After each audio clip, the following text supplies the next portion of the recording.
One of the most important things that I do as part of my trader development process for myself is I do a weekly review. I like to do a look back on how did my system perform?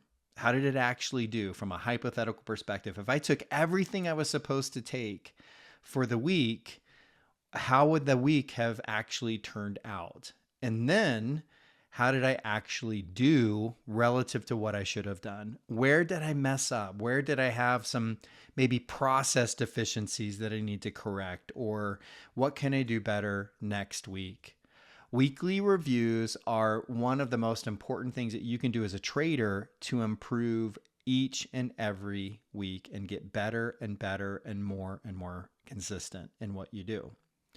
So, what does that look like for me? Well, I'm going to take you through what I prepare each week as part of my weekly review. All right, so when I do a weekly review, what I like to do is really kind of take a look at each particular instrument that I traded. And I'm usually trading gold, crude, and every once in a while I'll trade one of the indexes, either the E-mini S&P or the NASDAQ. Now, I'm not going to go through all of my week. I'm just going to focus on just the gold part of what I did this week. I also took some crude trades. I think I took a couple of NQ trades on a new system that I'm actually testing and working on.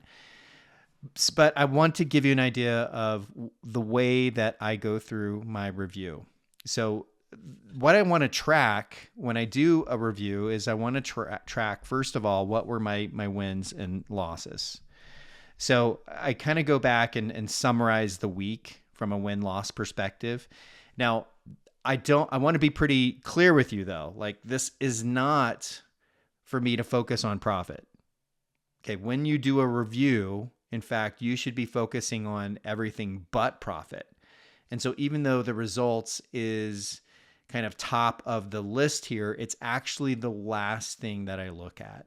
And it's the least important thing that I look at. But I do keep track of this on a week-by-week basis for a couple of reasons. One is, how well is my system performing over time?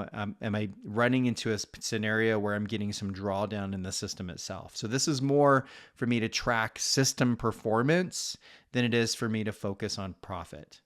You'll hear from me many times as a coach. If you coach with me, I will say process over profit. Stop thinking about profit, focus on process. And my weekly reviews are no different. So that leads me into these next sections. So the first thing that I do is I actually sit down and kind of write out, how was my process for the week? Now, this has changed for me over time. I do different things now than I did before, and I'll probably do different things in how I do my weekly review down the road and in the future. Currently, I just kind of bullet point and kind of let my thoughts come out and just kind of do descriptions of what my process was like. At other times, I might be tracking and using metrics to track how well I'm adhering to my process. So in this case, I'm really just writing out a narrative for how did I do following my process this week? What is it that I need to take note of? What is it that I need to improve? So there was a couple of issues. So one issue was I was ill this week. And so that did affect me earlier on in the week until I began to recover more later on in the week. That also led to some trade readiness. I realized that I wasn't quite being prepared to trade. This has to do with the fact that I'm traveling, I'm in a new time zone. I wasn't diligent about getting up when my alarm went off. And so I ended up missing a really big gold trade this week because of this. And so this is something that I have identified I need to put in a solution here. So I need to fix what I'm doing. I actually fixed it on Friday, and I think I'm good to go for next week. But this is the kind of stuff you want to pinpoint. When you fail in your process or when you have a process violation, is it just temporary or is it something that you need to seriously consider fixing and working on?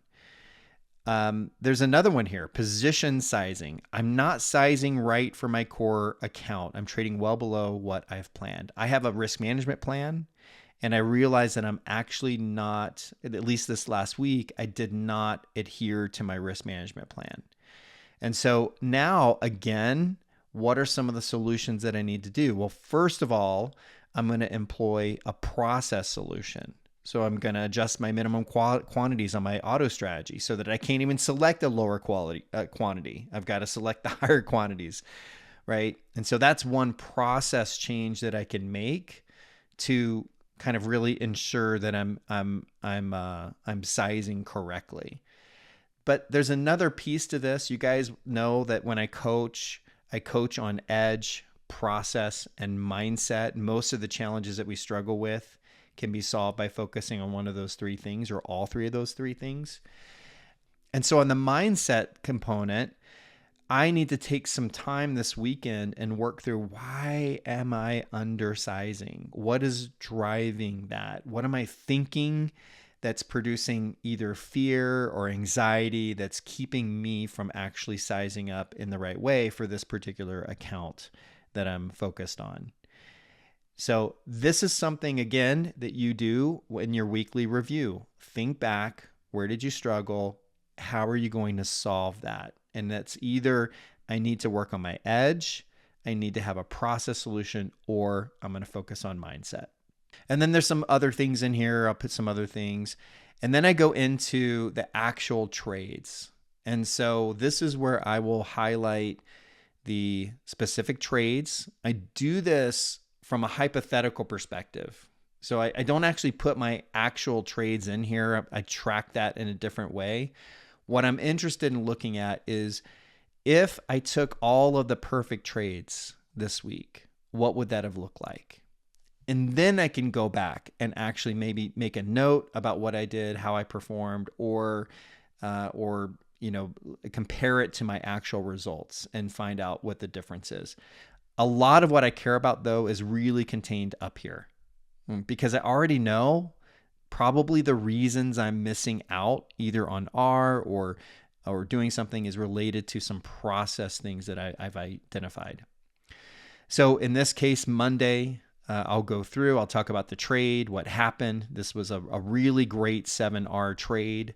You can see here, my note here, my actual production on this trade was a little bit less. I explain why. Why did I take, half off earlier and then get a little bit less than what I should have from a practical perspective? Here's a visual of that particular trade, so I can go back and look at this and see how it worked out. This is the next trade. I note that I missed it. So this is that big 8R transition trade. I talk about why, and then I talk about the trade and how the trade adhered to my rules and my process and why it was a trade. Sometimes I'll put trades in here that, going back and looking at the chart, it's like, wait, why didn't I take that trade? And I want to make sure I document the reason why I didn't take a trade that appeared to adhere to my rules. So in this case, I have a rule where I need to see 3R as a minimum risk reward. I didn't really have that on this trade, so I skipped it. And so I know for the future, if I look back at my charts, that's the reason I didn't take this particular trade. And then Friday, there was another great trade, pre-confirmation. This was an 8R trade. This was actually a perfect trade for me. I executed perfectly, entered perfectly, really nothing to talk about from a process perspective on this particular trade. It was just really well done and executed all the way around, which was awesome. Super excited about this one. So this was a perfect process trade for me, which is really great. Normally I'd have more trades than this, but because it was a news week, Tuesday and Wednesday was pretty much no trading for gold. That's where, my weekly review is not yet over. Now I have to look at CL, I'll look at ES, I'll do the same thing. I'll probably consolidate them into this document because the process issues were the same for those. And so this was just maybe the first step, and then I'll update the document when I add in the other trades as well. So if you're looking for an easy, simple way to get better at your trading, to identify where you can improve, I strongly urge you to do a weekly review. It's just one of the core things that I do now as part of my process. I actually love doing it. I love doing the look back, especially now. I'm so good really at following my process for the most part. I have process errors from time to time, and I have execution errors from time to time. But it is kind of cool to look back and see, wow, hypothetically, I came really close to my hypothetical results. Maybe I just missed this one thing, or maybe I took out a little bit early here. I'm going to fix this. I'm going to really kind of twist the knobs on getting more perfect in what I do. But doing a weekly review is a core skill that will help you with your trading and make you a better, more consistent trader. So it's Friday. Now go do your weekly review.